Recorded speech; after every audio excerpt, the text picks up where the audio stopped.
Assalamu alaikum and welcome to Educare. Our topic is self-employment. Means a person is an individual is trading. So from trading वो अपनी जो income drive करता है उस पर accounting profit जो उसने कैलकुलेट किया है, as per accounting record the rules are different. We have to calculate the tax adjusted trading profit for that person, ताकि लेटर ऑन उस पर फर्दर एडजस्टमेंट कैपिटल लॉन्स वगैरह की इम्पोज करके टैक्स लायबिलिटी कैलकुलेट की जाए.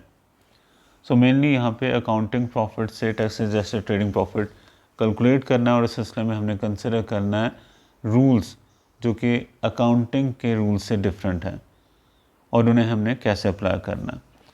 तो इसमें हमने रूल्स भी समझना है कि रूल्स क्या हैं एंड देन उनकी एप्लीकेशन क्या है. तो फर्स्ट तो बात करते हैं अबाउट द सेल्फ एम्प्लॉयमेंट की. सेल्फ एम्प्लॉयमेंट एक कॉन्ट्रैक्ट फॉर सर्विसेज है. तो उसमें डिफरेंट बैचेस ऑफ ट्रेड हैं कि जो डिटरमाइन करते हैं कि एक सर्टन एक्टिविटी जो है ट्रेड है भी या नहीं है. सबसे पहली बात है about the subject matter of the transaction. Consider ये करना है कि जो गुड्स हैं जो हमने परचेज़ की हैं, नॉर्मली इस टाइप की गुड्स जो है वो ट्रेडिंग पर्पज़ के लिए यूज़ होती हैं या नहीं. तो एक इंडिविजुअल 3 प्रोस्पेक्ट्स से जो है गुड्स परचेज़ करता है, इन्वेस्टमेंट पर्पज़ के लिए, प्राइवेट यूज़ के लिए और ट्रेड पर्पज़ के लिए. तो एग्जांपल एक बुक में मेंशन है, that is the individual has purchase 10 lakh rolls of toilet paper.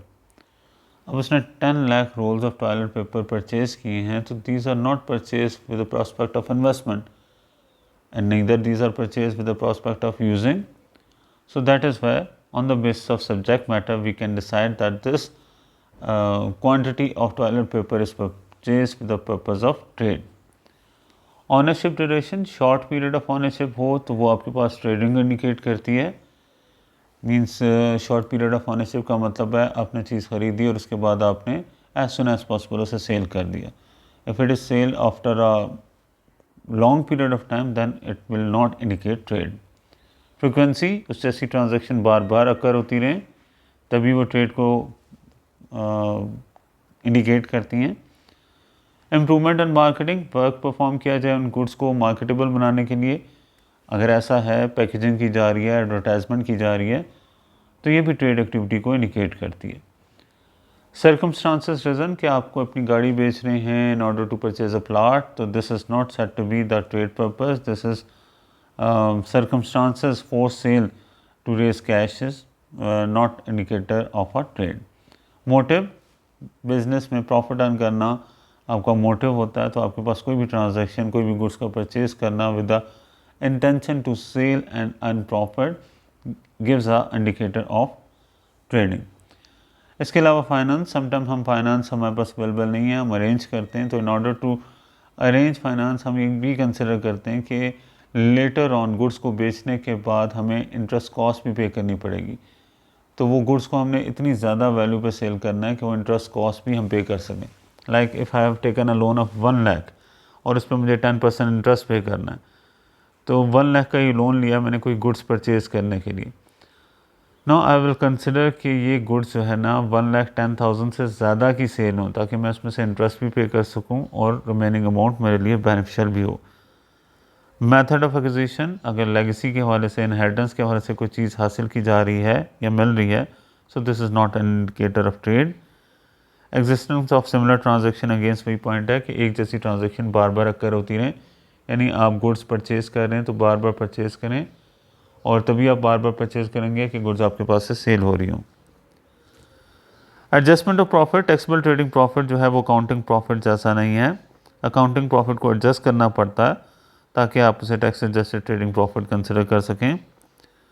अब इस सिलसिले में प्रोफार्मा क्या है कि नेट प्रॉफिट आपके पास जो एज़ पर अकाउंट्स है उसमें आपने ऐड बैक कर लेना है. क्या ऐड बैक कर लेना है? वो एक्सपेंडिचर जिन्हें टैक्स अथॉरिटीज़ नहीं मानती, टैक्स अथॉरिटीज़ जिन एक्सपेंसेस को कंसिडर नहीं करती. तो ये कौन से एक्सपेंसेस हैं जिन्हें टैक्स अथॉरिटीज़ कंसिडर नहीं करती? These are set to be depreciation. Accounting depreciation accounting rules के मुताबिक चार्ज की जाती है. टैक्स अथॉरिटीज़ इन्हें डिप्रिसिएशन नहीं मानती बिकॉज टैक्स अथॉरिटीज़ के रूल्स ऑफ डिप्रिसिएशन डिफरेंट हैं. इसके अलावा any non trading expenditure means taxable trading profit not credited in the accounts. कि आपके पास कोई और नॉन ट्रेडिंग एक्सपेंडिचर जो है उसे भी ऐड कर दिया जाएगा। लाइक फॉर एग्ज़ाम्पल, अगर बिज़नेस का कुछ पोर्शन प्राइवेट पर्पज़ के लिए यूज़ किया जा रहा है तो अकाउंटिंग में तो होल अमाउंट ऑफ बिल्डिंग का जो रेंट बनता है वो सारे का सारा एक्सपेंस रिकॉर्ड कर दिया जाता है। लेकिन टैक्स वाले इस बात को पर्टिकुलरली कंसिडर करते हैं कि कोई भी एक्सपेंस जो कि प्राइवेट पर्पज़ के लिए वो ट्रेडिंग एक्सपेंस नहीं है। सो ट्रेडिंग एक्सपेंस अगर नहीं है तो it should not be charge, उसे ऐड बैक कर दिया जाए। डिडक्ट वो एक्सपेंसेस करने हैं जिन्हें अकाउंटिंग के लिहाज से तो एक्सपेंस नहीं समझा जाता लेकिन टैक्स अथॉरिटीज़ एक्सपेंस मानती हैं। मोर कॉमन एग्जांपल इसकी कैपिटल अलाउंस है, यानी वो एक्सपेंस जो कि टैक्स के मुताबिक डिप्रिसिएशन है, अकाउंटिंग में इसे डिप्रिसिएशन नहीं समझा जाता। So these are expenditure not charge in accounts but allowable for taxation purpose.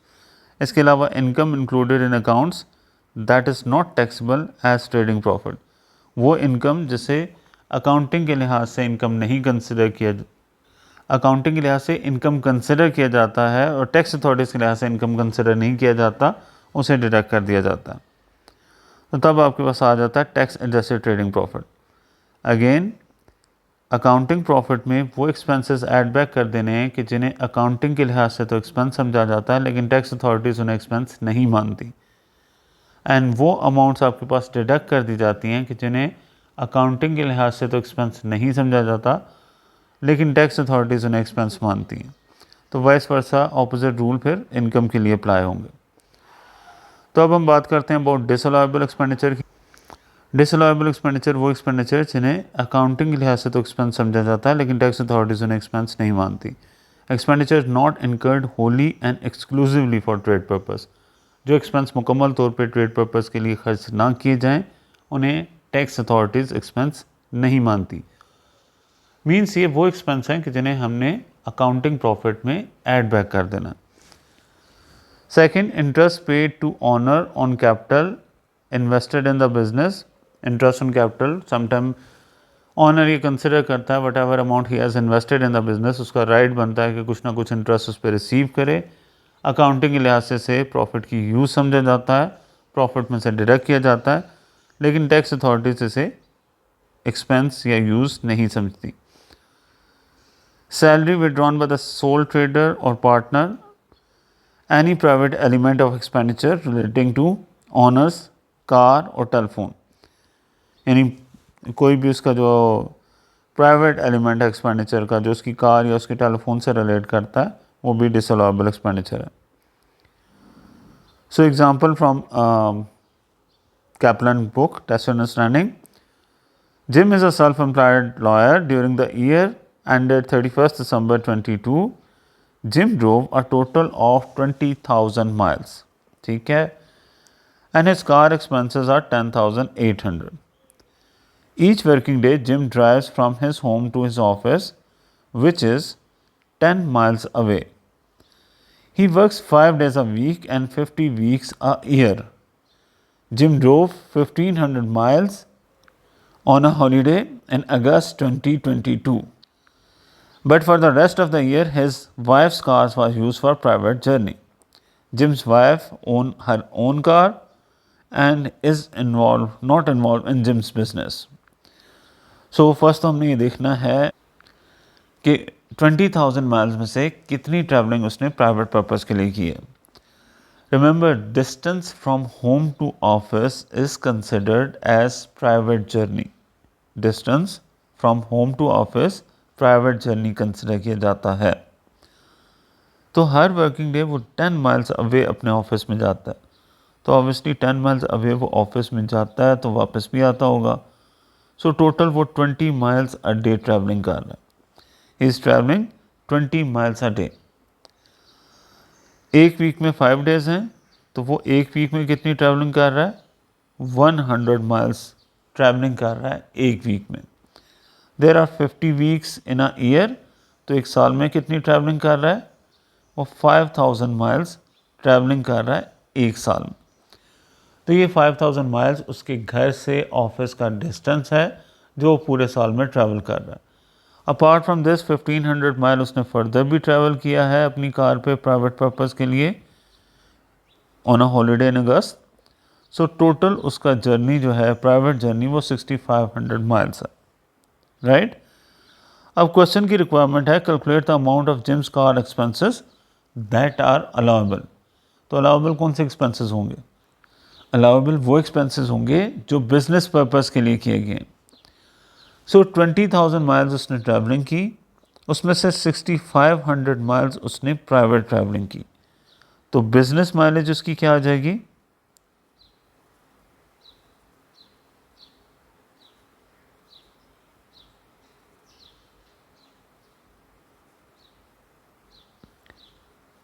That is 20,000 miles जो टोटल ट्रैवल किया, उसमें से 6500 माइल्स जो प्राइवेट ट्रैवल किया वो लेस कर देंगे, बिजनेस माइलेज आ जाएगी 13,500। Now how to calculate the amount that is allowable? तो अगर 13,500 माइल्स उसने ट्रैवल किया है, इस तरह कर लें इसको कि 10,800 उसके एक्सपेंसेस हुए हैं जब उसने 20,000 माइल्स ट्रैवल किया, और 13,500 माइल्स उसके बिजनेस ट्रैवल हैं। सो अकॉर्डिंग टू दिस, अगर उसके 10,800 एक्सपेंसेस हुए हैं 20,000 माइल्स ट्रैवल करने के, तो पर माइल ट्रैवल करने के एक्सपेंसेस उसके 0.54 हैं। अब अगर इसमें से 13,500 माइल्स उसने बिजनेस पर्पस के लिए ट्रैवल किया है, तो इसका मतलब है 7,290 ये अमाउंट उसके लिए अलाउेबल है। This is the amount allowable for him, right. First हमने ये कंसिडर किया कि उसका प्राइवेट जर्नी कितना है। उसके लिए कंडीशन दी हुई थी कि घर से ऑफिस का डिस्टेंस 10 माइल्स अवे है, तो ऑब्वियसली वो घर से ऑफिस जाएगा, ऑफिस से घर वापस भी आएगा। तो इस तरह एक दिन में वो 20 माइल्स ट्रैवल कर रहा है। एक वीक में 5 डेज़ हैं, तो एक वीक में वो 20 इंटू 5 100 माइल्स ट्रैवल कर रहा है। एक साल में 50 वीक्स हैं, तो एक साल में वो 5000 माइल्स प्राइवेट ट्रैवल कर रहा है। दैन इसके बाद 1500 माइल्स उसने फर्दर ट्रैवलिंग की है। कब की है? ऑन हॉलीडे इन अगस्त। तो इस तरह उसकी टोटल ट्रैवलिंग जो प्राइवेट पर्पस के लिए हुई है वो 6500 माइल्स है। आउट ऑफ 20,000 माइल्स अगर उसने 6500 माइल्स प्राइवेट ट्रैवलिंग की है, तो उसकी बिजनेस माइलेज आ जाएगी 13,500। तो अब हमने ये देखना है कि 10,800 इसके एक्सपेंसेस आए हैं 20,000 माइलेज पे, तो फिर 13,500 माइलेज से रिलेटेड कितने एक्सपेंसेस हैं, तो वो आ जाएंगे 7,290। अनदर इम्पॉर्टेंट पॉइंट, अगर एक्सेसिव सैलरी पे की जा रही है सोल ट्रेडर की फैमिली मेम्बर को, then it is disallowable expenditure. Remember, हम डिसअलाउएबल एक्सपेंडिचर कंसिडर कर रहे हैं वो एक्सपेंडिचर जिन्हें अकाउंटिंग के लिहाज से तो अलाउ कर दिया गया था, लेकिन टैक्स अथॉरिटीज़ उन्हें एक्सपेंस नहीं मानती। So from accounting profit to calculate tax adjusted trading profit, इन अमाउंट्स को हमने ऐड बैक कर देना है। तो उसमें सेकंड हम पढ़ रहे हैं excessive salary pay to the sole trader family. अब इस सिलसिले में भी कैप्लन की बुक की एक एग्जांपल है। Sheela is in business running her own advertisement agency. Her husband Richard has given up work to look after their daughter who was born 3 years ago. Until 2022, Sheila employed a part-time typist who was paid 4,500. उस typist को कितना पे किया जा रहा है? 4,500. But the typist then left and Sheila could not find a suitable replacement. Richard therefore agreed to do Sheila's typing at home during the year, and at 5th April 23, Sheila paid Richard a salary of 10,000. तो normally यही काम वो बाहर typist से करा रही थी, तो उसको 4,500 पे कर रही थी। यही काम वो अपने फैमिली मेम्बर से, अपने हस्बैंड से करा रही है, तो उसे पे किए जा रहे हैं 10,000। तो ये एक्सेसिव सैलरी पे की जा रही है। How much excessive salary is paid? This is 5,500 excessive salary pay की जा रही है। So this excessive salary is said to be disallowable expenditure. Explain the probable adjustment in calculating the tax adjusted trading profit for the year ended 5th April 23. So the amount that is excessive paid to the family member of sole trader, excessive salary paid to the family member of sole trader वो disallowable expenditure है, add back कर दिया जाएगा। इसके बाद है आपके पास late payment interest charged by HMRC, कि अगर आप लेट पेमेंट करते हैं टैक्स की लेट पेमेंट करने की सूरत में आप पे इंटरेस्ट चार्ज किया जाता है, तो वो जो इंटरेस्ट आप पे चार्ज किया जाता है that is expense in accordance with accounting rules, but tax authorities इसे एक्सपेंस नहीं मानती। This is said to be disallowable expenditure, add back कर दिया जाता है। इसके अलावा कैपिटल नेचर के एक्सपेंडिचर जो है उसे टैक्स अथॉरिटीज़ नहीं कंसिडर करती। लाइक आप इनिशियली रिपेयर करा रहे हैं एसेट को, और ये इनिशियली रिपेयर कराना ज़रूरी है in order to make the asset, और एसेट को वर्किंग कंडीशन में लाने के लिए। आपने कार ख़रीदी, कार ख़रीदने के बाद बिज़नेस पर्पज़ के लिए उसे वर्किंग कंडीशन में लाने के लिए रिपेयर की ज़रूरत थी, तो ये कैपिटल नेचर का एक्सपेंडिचर है। कैपिटल नेचर का एक्सपेंडिचर आपका अलाउएबल नहीं है, डिसअलाउएबल है। इसी तरह रिप्लेसमेंट के हवाले से अगर आप कोई माइनर पार्ट रिप्लेस कर रहे हैं, एक चिमनी रिप्लेस की जा रही है फैक्ट्री में, तो this is a minor part, तो माइनर पार्ट की रिप्लेसमेंट आपका रेवेन्यू एक्सपेंडिचर है। बट अगर आप रिप्लेसमेंट कर रहे हैं मेजर पार्ट ऑफ एसेट की, तो this is disallowable. Depreciation, amortization, losses. Depreciation amortization के हवाले से डिप्रिसिएशन आपकी चार्ज की जाती है टेंजिबल एसेट पे, अमोर्टाइजेशन चार्ज की जाती है इंटेंजिबल एसेट पे। ये डिसअलाउएबल एक्सपेंडिचर हैं बिकॉज टैक्स अथॉरिटीज़ के rules to calculate depreciation amortization different है। कार लीजिंग, जहाँ पे कार की CO2 इमिशन 50 ग्राम से ज़्यादा हो, तो ऐसी सूरत में 50% of lease rental charges are disallowable. तो ये डिपेंड करेगा कार लीजिंग के हवाले से on the CO2 emission. If CO2 emission is greater than 50 gram per kilometre, तो फिर 15% ऑफ रेंटल चार्जेस डिसअलाउ होंगे, यानी ऐड बैक कर दिए जाएंगे।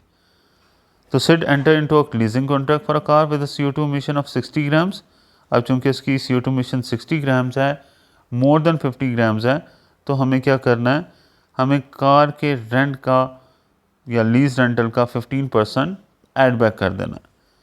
Paying 10,000 per annum in rental charges. Calculate the amount of rental charges that is disallowed. So that is 10,000 rental charges, lease charges, multiply by 15%. So this is the amount of 1500 that is to be added back. That is disallowed. इसके अलावा subscription and donation to political party accounting के लिहाज से तो allowable expense है, लेकिन tax authorities इसे expense नहीं मानती। A charitable donation is allowable when meet 3 test, means अगर ये 3 टेस्ट मीट ना हो तो चैरिटेबल डोनेशन डिसअलाउएबल होगा। फर्स्ट टेस्ट क्या है, Holi and exclusively for trade purpose.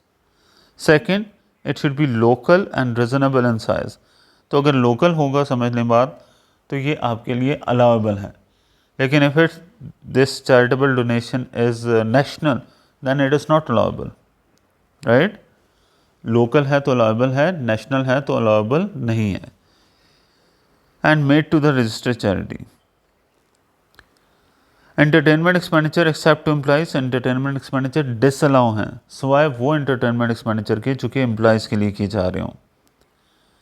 Gift to customer, again इसके लिए भी कंडीशन है, gift to customer allowable consider किया जाएगा अगर गिफ्ट की cost less than 50 pounds per recipient हो, यानी एक पर्सन को, एक कस्टमर को जो गिफ्ट दिया जा रहा है उसकी वैल्यू 50 पाउंड से कम है। Second, gift is not a food drink good, जो भी आपके पास गिफ्ट दिया जा रहा है ये फूड आइटम नहीं होना चाहिए या ड्रिंक आइटम नहीं होना चाहिए। And gift carries conspicuous advertisement, means वाजिया जगह पे उस गिफ्ट पे एडवर्टाइजमेंट होनी चाहिए। लाइक अगर पेन दिए जाते हैं एडवर्टाइजमेंट पर्पज़ के लिए, पेन पे कंपनी का नाम लिखा हुआ है और पेन की कॉस्ट 50 पाउंड से कम है, तो ये चूँकि 50 पाउंड से कम है, फूड या ड्रिंक आइटम नहीं है, वाजिया जगह पे एडवर्टाइजमेंट की गई है, तो this is allowable. Legal expenses आपके डिसअलाउएबल हैं, कैपिटल नेचर के लीगल एक्सपेंसेस डिसअलाउ हैं। Legal expenses incurred on initial granting of lease, ये आपके पास कैपिटल नेचर के एक्सपेंडिचर हैं जिसे डिसअलाउ किया जाता है। And writing off non trade debt, writing off non trade debt यानी आपने लोन दिया है कस्टमर को, लोन दिया एम्प्लाई को, या लोन दिया सप्लायर को, तो दीज और बाद में उन्होंने वो लोन वापस नहीं किया, तो आपके लिए लॉस हो गया, आप इसे अकाउंटिंग के लिहाज से एक्सपेंस लिख देते हैं, लेकिन टैक्स अथॉरिटीज़ इन्हें एक्सपेंस नहीं मानती। अब बात करते हैं अलाउएबल एक्सपेंसेस की। इंटरेस्ट ऑन बोरोइंग अलाउेबल है। Initial repair when asset can be use without repair, यानी अगर आपके पास एसेट आपकी कार जो अपने बिजनेस पर्पज़ के लिए ली है वो विदाउट रिपेयर भी यूज़ कर सकते हैं, लेकिन फिर भी रिपेयर करा रहे हैं तो then this repair is said to be revenue expenditure, allowable है। Restoration expenses to renew part of asset, again आपके पास रिस्टोरेशन एक्सपेंसेस कर रहे हैं किसी पार्ट को, माइनर पार्ट को रीन्यू करने के लिए, तो ये अलाउेबल एक्सपेंस है। Car leasing one CO2 emission is up to 50 grams per kilometre, car leasing के हवाले से आपके लिए रेंटल जो है वो अलाउेबल एक्सपेंस हैं कि जब तक कार की CO2 emission 50 ग्राम्स तक है, यानी 50 ग्राम्स तक है तो जो भी कार के रेंटल्स हैं वो अलाउेबल हैं, लेकिन 50 ग्राम से ज़्यादा हो तो अभी हमने देखा था 15% of that is to be disallowed. Subscription and donation professional bodies को दिया जाए, अलाउेबल है। Entertainment and gift to employees जो है ये भी अलाउेबल है। एम्प्लॉयज़ के लिए हमने पहले भी बात की थी कि जनरली एंटरटेनमेंट एक्सपेंडिचर डिसअलाउ हैं except entertainment to employee. Gift of sample for advertisement, advertisement purpose के लिए आप सैम्पल दे रहे हैं तो ये अलाउेबल हैं। लीगल फी चेसिंग ट्रेड डेट, यानी कोई कस्टमर आपको पैसे नहीं दे रहा तो आप इस सिलसिले में उसे चेस कर रहे हैं, उस पर मुकदमा कर रहे हैं और इस सिलसिले में आपकी लीगल फ़ी खर्च हो रही है तो ये आपके लिए अलाउेबल है। Legal fee for defending title of non current asset, non current asset के टाइटल को डिफेंड करने के लिए आपने कोई लीगल फ़ी खर्च की है तो वो अलाउेबल है। फ़ी और cost of obtaining long term finance, long term finance obtain करने के लिए जो भी आपने processing fee, loan processing fee वगैरह दी है वो अलाउेबल है। Cost of registering patent, patent right को रजिस्टर करने के लिए जो कॉस्ट खर्च हो रही है that is allowable. Expenses on renewing short lease, short lease को रीन्यू करने के लिए, रिमेंबर शॉर्ट लीज उसे कहा जाता है कि जिसकी टाइम लिमिट 50 ईयर्स हो तो उसे शॉर्ट लीज कहा जाता है, तो उसको रीन्यू करने पे जितने भी एक्सपेंसेस हैं वो भी अलाउेबल हैं। राइट ऑफ डेट, यानी बैड डेट जो हो जाते हैं अकाउंटिंग के लिहाज से भी अलाउेबल हैं, टैक्स अथॉरिटीज़ भी उन्हें अलाउेबल ही कंसिडर करती है। Increase in allowance is also allowable. Provision for future warranty cost allowable है। Compensation to employ for loss of office, उसको ऑफिस से निकाल दिया गया, इस सिलसिले में उसे कंपनसेशन दी गई एम्प्लॉय को, तो this is allowable. Remember these rules are very very important, तो इनकी बेस पे ही आपने कंसिडर करना है कि whether an expense has to be adjusted और नॉट। रिडेंसी पे अलाउेबल है। डैमेजेस पे किए अलाउेबल है। डिफॉल्केशन कोई करता है एम्प्लॉई, थेफ्ट करता है, फ्रॉड करता है तो ये भी अलाउेबल एक्सपेंस है। एजुकेशन कोर्सेज कराए जाते हैं एम्प्लॉइज़ को तो वो भी ये समझा जाता है कि this is the main benefit of employer, so that is why ये एम्प्लॉयर का एक्सपेंस है, अलाउेबल है। Premium for insurance for employees death और illness allowable. Removal expenses allowable. And salaries accrued, जो भी सैलरी बनती है साल की लेकिन पे नहीं की, दैट इज़ आल्सो अलाउेबल। इसके अलावा अदर एडजस्टमेंट में आ जाता है trader withdrawn goods from business for private purpose, तो अकाउंटिंग में तो हम इसकी ट्रीटमेंट ये करते हैं कि जितनी भी कॉस्ट की गुड्स उसने विड्रॉ की हैं उसे परचेजेस में से लेस कर दिया जाता है। बट टैक्स अथॉरिटीज़ के हवाले से हमें ये कंसिडर करना है कि whether any entry has been passed और नॉट, मीन्स ये जो गुड्स विड्रॉ की गई हैं इनकी कॉस्ट क्या हमने रिकॉर्ड की है या नहीं, ये बात कंसिडर करनी है। So if trader has accounted for the removal, मतलब ये कि जो भी गुड्स उसने विड्रॉ की हैं उसकी कॉस्ट उसने रिकॉर्ड की है, देन इन दैट केस सिर्फ और सिर्फ प्रॉफिट एलिमेंट को ऐड बैक करेंगे, राइट। अगर ट्रेडर ने कॉस्ट ऑफ गुड्स जो विड्रॉ की है उसे रिकॉर्ड किया है तो फिर हमने सिर्फ और सिर्फ प्रॉफिट एलिमेंट को कंसिडर करना है। And if trader has not accounted for removal, आपने फिर उस सूरत में सेल प्राइस ऐड करनी है। तो बहुत केयरफुली आपने वर्डिंग को एनालाइज करना है इस सिलसिले में। Again a question from the captain study text, a car dealer removes a vehicle from the business for his own personal use. It had originally cost the business 15,000 and has a market value of 20,000, तो इसका मतलब है profit element हो गया आपके पास 5,000। No entries have been made in the accounts to reflect this transaction other than the original purchase, आपने सिर्फ ओरिजिनल परचेज रिकॉर्ड की थी, इसके अलावा उन गुड्स के अलावा हवाले से कुछ भी रिकॉर्ड नहीं किया। उस कार के हवाले से सिर्फ ओरिजिनल परचेज रिकॉर्ड की गई है, उस कार का विड्रॉ होना रिकॉर्ड नहीं किया गया।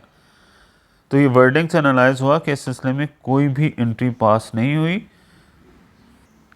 सो दैट इज़ वाई 20,000 की अमाउंट ऐड बैक कर दी जाएगी। राइट, अगेन आप वर्डिंग को कंसिडर करें, क्या लिखा है, no interest have been made in the accounts to reflect this transaction other than the original purchase. Original purchase जो हमने की थी इस कार की वही सिर्फ रिकॉर्ड की है। उसके बाद जो उस कार को विड्रॉ किया गया फॉर प्राइवेट पर्पस, इस बात को रिकॉर्ड नहीं किया गया।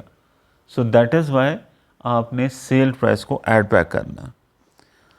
क्वेश्चन की रिक्वायरमेंट है, explain the adjustment if any that should be made to the accounts for tax purpose to reflect the above transaction. अब है हमारे पास deductible expenses not charged to statement of profit and loss, यानी ये वो expense हैं कि जिन्हें डिडक्ट होना चाहिए लेकिन प्रॉफिट एंड लॉस अकाउंट में इन्हें चार्ज नहीं किया गया।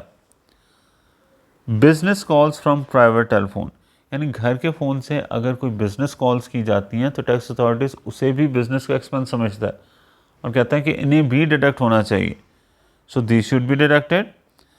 And expenses of business that are meet from private funds of owner, owner ने बिजनेस के एक्सपेंसेस अपने प्राइवेट फंड से पूरे किए हैं तो इसे भी एक्सपेंसेस अलाउ किया जाता है टैक्स अथॉरिटीज़ के रूल के मुताबिक और इसे भी एक्सपेंस ट्रीट किया जाता है। अब स्पेसिफिकली शॉर्ट लीज प्रीमियम के हवाले से, प्रीवियसली हमने प्रॉपर्टी इनकम के टॉपिक में देखा था कि शॉर्ट लीज प्रीमियम जो लैंडलॉर्ड रिसीव करता है उस शॉर्ट लीज प्रीमियम के हवाले से कितनी अमाउंट उसकी टैक्सेबल इनकम में शामिल की जाती है।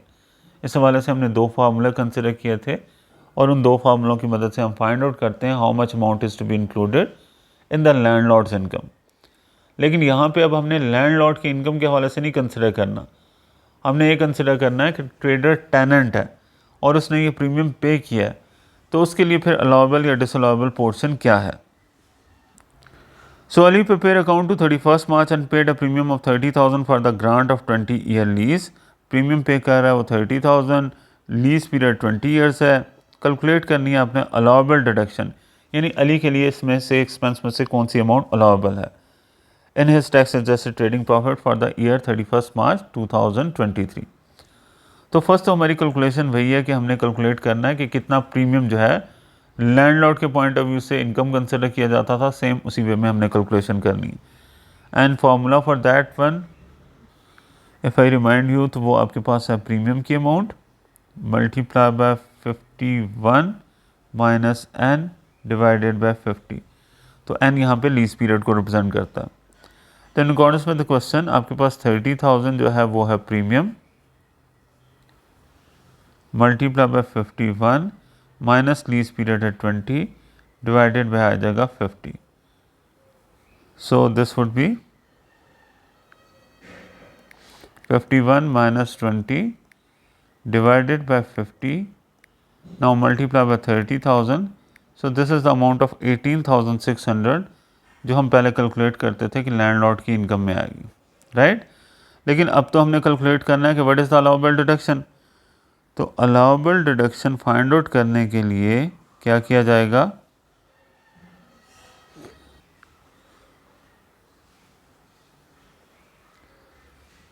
अलाउबल डिडक्शन आपके पास क्या आ जाएगी, ये जो अमाउंट आपने कैलकुलेट की 18,600 इससे लीज पीरियड से डिवाइड कर दिया जाए।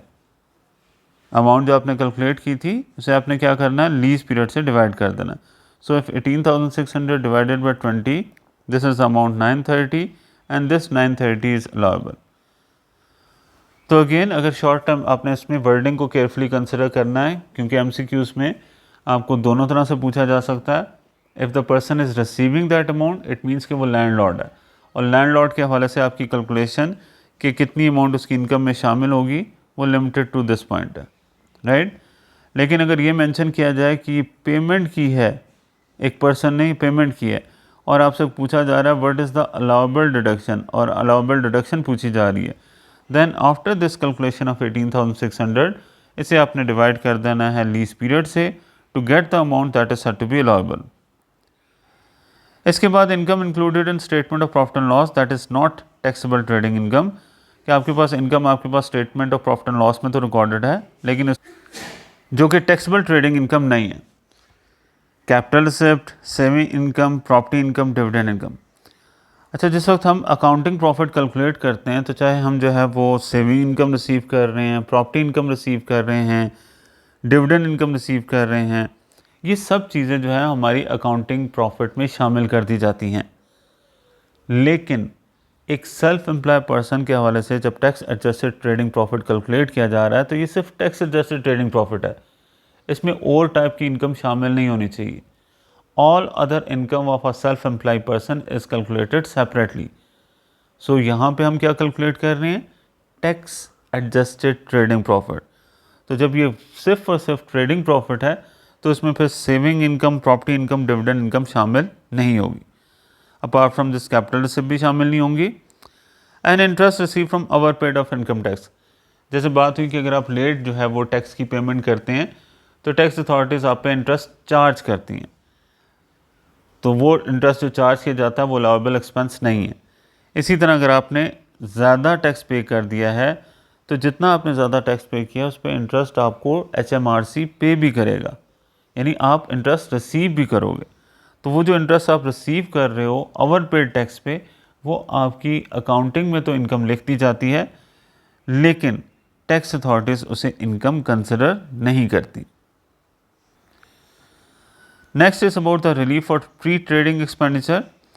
तो रूल ये है कि अगर आपने ट्रेडिंग स्टार्ट होने से 7 साल पहले कोई एक्सपेंस किया है तो that expense is also allowable, और उसे ऐसा ही समझा जाएगा कि जैसे वो उस दिन एक्सपेंस किया गया जिस दिन बिज़नेस स्टार्ट हुआ है। कोई भी रेवेन्यू एक्सपेंडिचर, बट वो रेवेन्यू होना चाहिए। कोई भी रेवेन्यू एक्सपेंडिचर जो कि 7 साल पहले, बिज़नेस स्टार्ट होने से 7 साल पहले शुरू किया गया था, वो अलाउएबल है। इसी तरह कि जैसे आज ही जिस दिन बिज़नेस स्टार्ट हुआ है उसी दिन वो ट्रेडिंग की गई है। So we will consider the next part and some practical example in the next part of this self-employment lecture, जिसमें हम कैश बेसिस, एक्रूअल बेसिस के हवाले से डिफरेंस को भी कंसिडर करेंगे और फ्लैट रेट बेसिस एक्सपेंसेस और उनकी application with the help of practical example.